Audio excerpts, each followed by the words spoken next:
நான் almost have been doing this ஒரு 10-12 வருஷமாக நான் பாட்டு ரிலீஸ் பண்ணிட்டு இருக்கேன். ஒரு ஆர்டிஸ்ட்டாக வந்து நமக்கு இருக்கிற வேர்ஸ்ட் கேஸ் சினாரியோ வந்து நம்மளை யாரும் கண்டுக்காமல் இருக்கிறது தான். ஸோ என்னை ட்ரோல் பண்ணுறாங்கன்றது எனக்கு ஒரு மாதிரி சந்தோஷமாக தான் இருக்குது. ஓகே, நம்ம ரெலவெண்ட்டாக இருக்கும். ஏன்னா லைக் ஓகே, நான் இன்டென்ட் பண்ண இமோஷனில் அவங்க கனெக்ட் ஆகலைன்னா கூட ஏதோ ஒன்று அவங்கள பண்ணுதில்ல, ஏதோ ஒன்று அவங்கள உறுத்துது. இவெல்லாம் எப்படி பாடலான்னு ஒரு கேள்வி அவங்களுக்கு வருது. இதெல்லாம் ஒரு குரலா, இப்போ இதெல்லாம் கவிதையா, இதெல்லாம் லிரிக்ஸா, இப்படிலாம் அவங்க யோசிக்கிறாங்கல்ல. ஸோ அவங்க பாட்டுனா என்னன்ற அவங்களுடைய டெஃபினிஷனே வந்து லைட்டாக அங்கே ஷேக் ஆகிறது தான் வந்து அதனுடைய வெளிப்பாடு தான் அந்த இதுவாக நான் பார்க்குறேன்.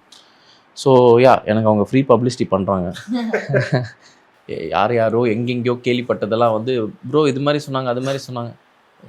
அவன் வாய் அவன் பேசுகிறான், நம்ம என்ன பண்ண முடியும்? நம்ம பேசிட்டு போகிறான், விட்டுற வேண்டியதுதான். At the end of the day நம்ம மக்களோட பழகும்போது எப்படி பழகுறோம், நம்மளோட குணம் என்ன, நம்மளோட தன்மை என்ன, நம்மளுடைய ஒர்க் என்ன, இதுதான் நமக்கு அடுத்த கட்டத்தை நம்மளை எடுத்துகிட்டு போகுது. யாரோ 4 பேர் நம்மளை பற்றி பேசுறது வந்து ஒன்ஸ் அகேன் ஃப்ரீ பப்ளிசிட்டி தான். பேசுகிற என்னை பற்றி தானே பேசுகிற, பேசிக்கோ, அவ்வளோதான். என்ன வேணால் பேசிக்கோ.